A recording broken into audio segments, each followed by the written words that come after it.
Chapter 1. The Betrayal. The grand Montgomery estate glittered under the chandeliers, the air thick with wealth and whispers. Simone Carter stood near the bar, her hand wrapped around a glass of champagne, feeling the weight of eyes on her. She knew Declan's family didn't approve of her, but tonight they were being particularly hostile. Declan Montgomery, tall and confident, moved toward her, his green eyes shining with love. "You okay?" he murmured, sliding an arm around her waist. "I will be once we leave this place," Simone whispered back. "Your mother keeps looking at me like I stole her diamonds." Declan chuckled. "She's just..." Suddenly, a scream cut through the party. "Someone stop her!" Victoria Montgomery's voice rang out, shrill and accusing. "The necklace, it's gone." Security swarmed, and within moments all eyes were on Simone. A guard held up an emerald necklace, stuffed inside her clutch. Simone's heart slammed against her ribs. "What?" she gasped. "I didn't. How could you?" Victoria seethed, crocodile tears glistening in her eyes. Declan stepped forward. "Wait, this isn't right." "Simone would never." Robert Montgomery, Declan's father, cut him off. "You think I'd let a common gold digger steal from my family? Call the police." Simone turned to Declan, pleading. "You know I didn't do this." He hesitated. "Just a second."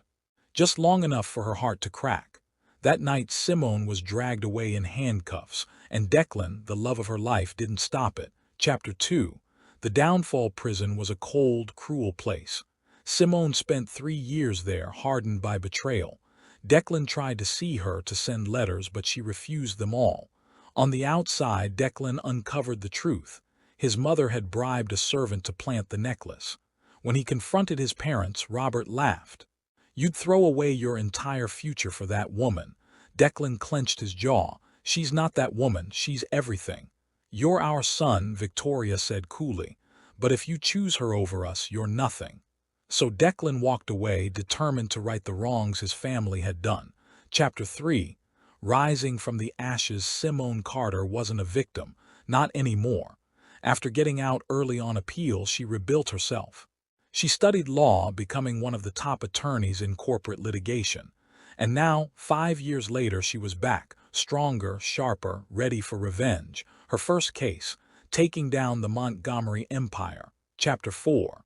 A dangerous reunion. The moment she walked into the law firm's office, Simone felt his presence. "Simone," Declan's voice was low, rough. She turned slowly, meeting his intense gaze. He looked different, his once polished arrogance replaced by something raw. "You shouldn't be here," she said coolly. "I needed to see you." He stepped closer. "I know you hate me, but I never stopped fighting for you." Simone scoffed. "Fighting? You let me rot in a cell." "I was a fool. I believed them for a second, but that second was enough to lose you. I left my family.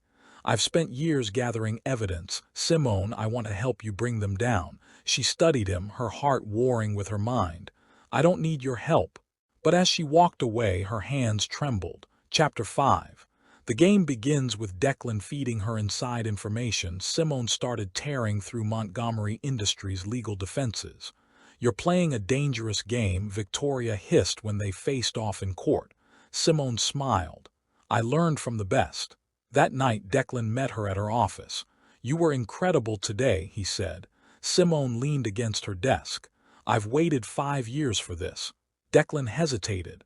"And when it's over?" She met his gaze. "I don't know." He stepped forward, close enough for her to feel his warmth.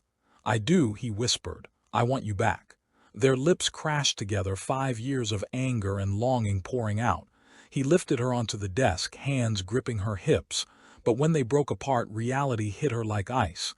"This doesn't change anything," she said. Declan looked at her, determination in his eyes. "It changes everything." Chapter 6. The truth revealed. Victoria moved first, leaking a false story about Simone's past, trying to ruin her credibility. Declan stormed into his parents' house. "You're desperate," he spat. Victoria smirked. "You're weak."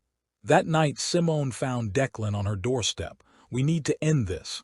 They hatched a plan, catch Victoria and Robert confessing on tape. Chapter 7. The breaking point. At a private meeting, Declan pretended to betray Simone, saying he'd make sure she dropped the case. Robert sneered. "Good. The girl was always a liability. Victoria smirked. She was never one of us, that's why we had to ruin her. Simone stepped out of the shadows. Thanks for the confession. She held up her phone. It's live streaming, their faces drained of color. Chapter 8.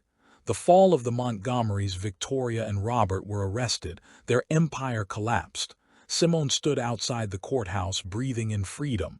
Declan appeared beside her. It's over. She looked at him. Is it? He took her hands. I love you. I never stopped. Simone exhaled. I don't know if I can forgive you. Declan cupped her face. Then let me spend forever proving I deserve you. Chapter 9. Healing and redemption. Declan started a foundation for the wrongfully accused.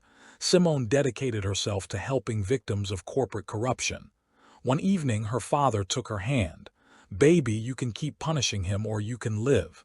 Simone found Declan that night sitting on his porch. You never gave up, she said. He smiled. Not on you. She stepped into his arms. Then let's stop fighting fate. Their kiss was slow, deep, this time without barriers. Chapter 10. The wedding and epilogue. Months later, Simone walked down the aisle glowing. Declan's eyes never left her. You're mine now, he whispered. She smirked. I was always mine. You're just lucky enough to have me. Epilogue. Years later, their twin daughters ran through the fields of their countryside home. Declan pulled Simone close. We made it. She smiled, finally free. Yes, we did.